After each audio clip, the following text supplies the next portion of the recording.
Salut et bienvenue dans cette vidéo dans laquelle nous allons continuer à travailler sur Animate CSS. Dans cet exemple, nous allons travailler sur un exemple dans lequel nous allons montrer l'utilité de la bibliothèque Animate CSS. Voici un exemple comme lequel on va travailler. Donc voilà, donc je vais faire actualiser. Alors il va y avoir une animation sur un titre, ensuite sur un bouton. Alors vous remarquez que le bouton a un retard d'animation par rapport au titre. Ça c'est A. Deux, vous voyez qu'il y a des sections qui vont être animées. Donc d'abord la section 1, puis la section 2, puis la section 3. Donc je reprends.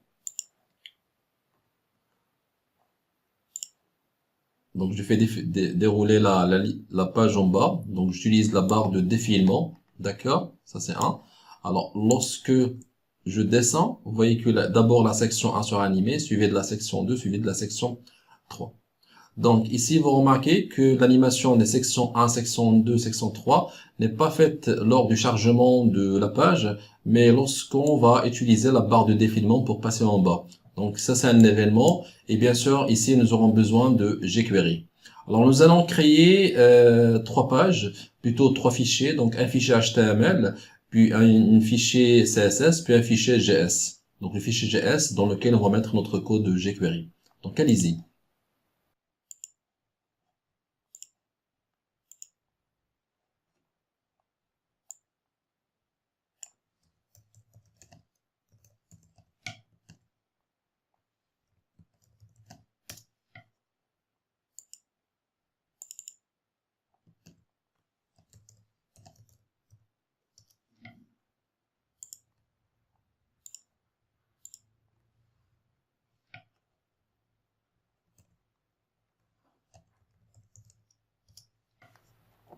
Alors, voilà notre fichier, donc exemple HTML, le fichier du style et notre script JS. Voilà. Alors, dans notre exemple, nous aurons besoin d'une feuille de style Animate CSS. Nous aurons besoin de Bootstrap. Donc, pourquoi Bootstrap? Donc, ce qu'on veut, on veut créer ces colonnes, d'accord? Et on veut créer un bouton de ce genre. Voilà, donc aussi, nous aurons besoin d'installer un CDN de jQuery, d'accord? Alors, allez-y. Donc, d'abord, nous allons installer la feuille de Animate CSS.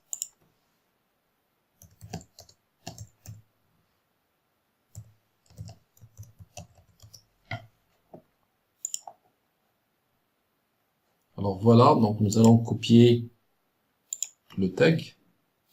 Nous allons l'insérer dans Edit. Même chose pour CDN Bootstrap.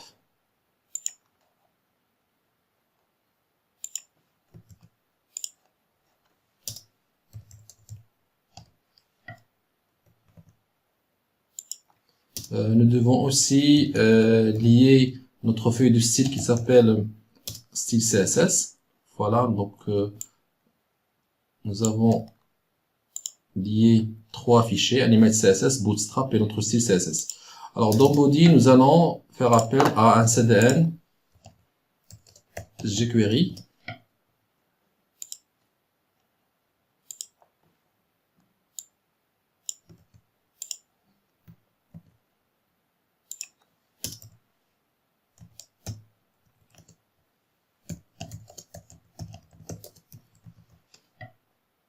Et nous allons insérer notre script qui s'appelle script.js.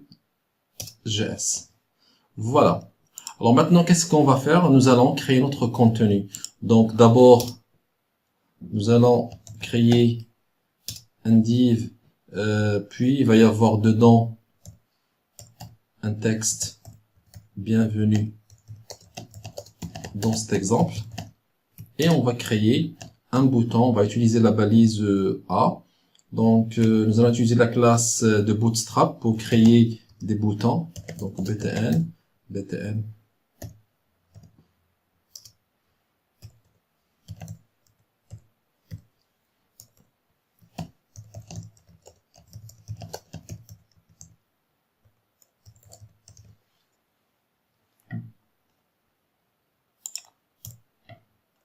Voilà. Et pour notre div, alors on va créer une classe qu'on va l'appeler section header.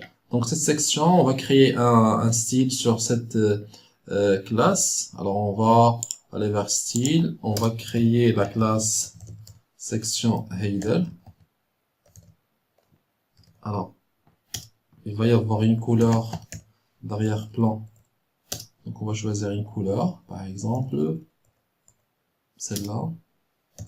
Alors, on va créer un espacement entre les éléments. On va faire 250 px, voilà. Et voilà, 250 px. On veut que le texte soit centré. Voilà. Alors, voilà pour nos éléments. Donc, on va faire le test pour voir qu'est-ce que ça donne. Alors, voilà. Donc, jusqu'à maintenant, ça marche. Alors, qu'est-ce que nous allons faire? Nous allons appliquer une mise en forme pour notre titre. Donc, il y a déjà une mise en forme dans Bootstrap. Donc, on va appliquer une classe qui s'appelle display. Donc, je vais choisir celle-là, display 2. D'accord? On fait le test. Voilà, ça marche. D'accord? Donc, maintenant, qu'est-ce que nous allons faire? Nous allons appliquer une animation sur le titre et sur le bouton. Donc, allez-y. Alors, sur le titre, on va appliquer donc animate. On est déjà dans l'attribut classe. Donc, animate avec l'animation. Donc, je vais choisir zoom in, par exemple. Même chose pour le bouton. Donc, je vais choisir une animation animate et zoom in. On fait le test. Voilà. Alors maintenant, ce qu'on va faire toujours donc pour le titre et pour le bouton, alors qu'on veut l'animation du bouton et un retard d'une seconde par rapport au titre. Dans ce cas-là, nous allons ajouter ici une classe. Nous allons l'appeler donc btn1 par exemple, et nous allons créer un style ici. Alors point btn1, voilà. Et pour créer un retard de l'animation, donc on va utiliser la propriété animation delay. On va mettre une seconde. Alors, qu'est-ce qui va se passer ici? Donc, ce qui veut dire que l'animation du bouton, donc le bouton va apparaître après l'apparition du titre. Donc, on fait le test. 1 et 2, le bouton. Alors, voilà, maintenant ça marche. Alors, maintenant, ce que nous allons faire, nous allons créer les 3 colonnes. Dans ce cas-là, nous aurons besoin donc de la première colonne, deuxième et troisième. Donc, allez-y. Alors, ici, voilà. Donc, je vais créer un conteneur. Voilà. Et dedans, je vais mettre la classe rel pour définir une ligne. Et dans la ligne, je vais avoir 3 colonnes. Donc là, la première colonne.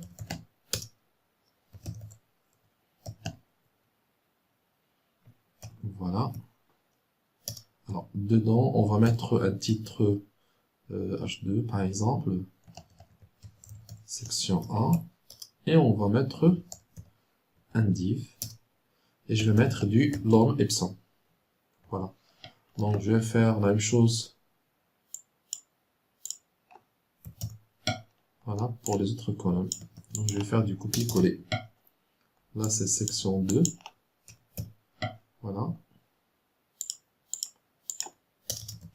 Et section 3. On va voir le test ici. Voilà, donc section 1, section 2, section 3, c'est bon. Donc, je vais appliquer une mise en forme sur les titres. Alors, ici, je vais mettre donc classe display, par exemple, je choisis 4.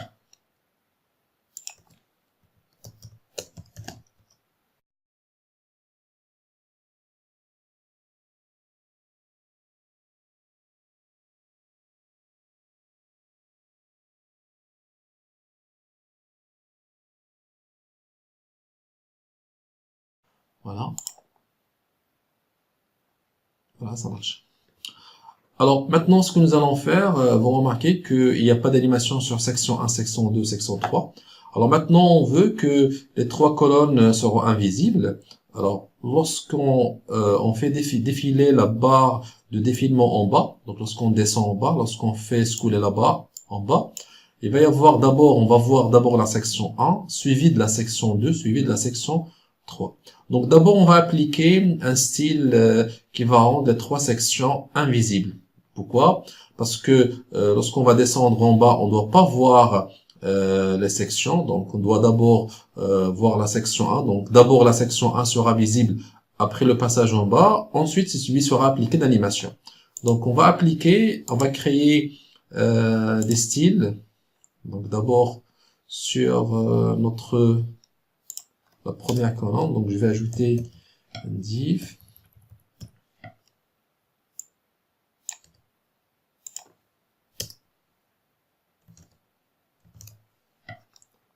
et je l'appelle, voilà, je vais appliquer une classe qui s'appelle section 1. Voilà. Je fais du copier pour gagner du temps. Voilà.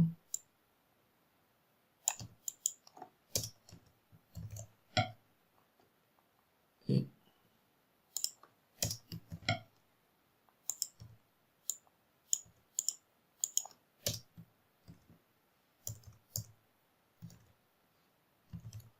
voilà. Donc ça c'est section 3, section 2, section 1. Alors au niveau du style, donc on va définir point section 1. Donc on peut utiliser plusieurs propriétés comme display, mais on va utiliser ici par exemple opacité ayant la valeur 0, ça veut dire sera invisible. Donc on va faire copier-coller pour créer les autres classes. Alors, section 2 et section 3. J'enregistre. On va voir ce que ils sont invisibles. Donc voilà, ils sont invisibles. C'est bon. Alors maintenant, qu'est-ce qu'on veut? Donc, on veut que lorsqu'on descend avec la souris en bas, d'accord? Lorsqu'on scrolle en bas, il va y avoir l'apparition de notre section 1 avec une certaine animation, suivie de la section 2, suivie de la section 3. Donc ici, il y a un événement, et après cet événement, il va y avoir une fonction qui va être exécutée. Donc, nous allons maintenant vers notre script JS, et nous allons définir notre code jQuery.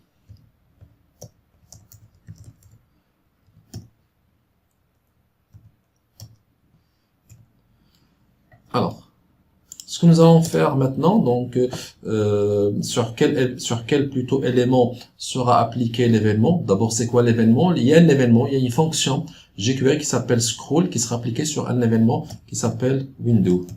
Donc window et notre fonction s'appelle scroll, d'accord? Et lorsque il y a cet événement là, on va exécuter une fonction.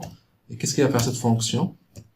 Donc on va dire en premier lieu, par exemple, il va nous afficher un message, d'accord, pour voir ce que ça marche. Donc je vais faire le test, d'accord? Voilà. Alors vas-y, maintenant on va faire le test. Donc on est dans notre page, on va descendre. Vous voyez que notre boîte s'affiche, ce qui veut dire que ça marche. Donc je vais éliminer ça. Alors maintenant, qu'est-ce qui va se passer lorsqu'on va passer en bas? D'accord? Alors on veut d'abord afficher la première section. Dans ce cas-là, alors $point section 1. Donc on va appliquer le style opacité, voilà. Donc il va être affiché à 100%. Donc on va voir l'élément. Ça c'est 1.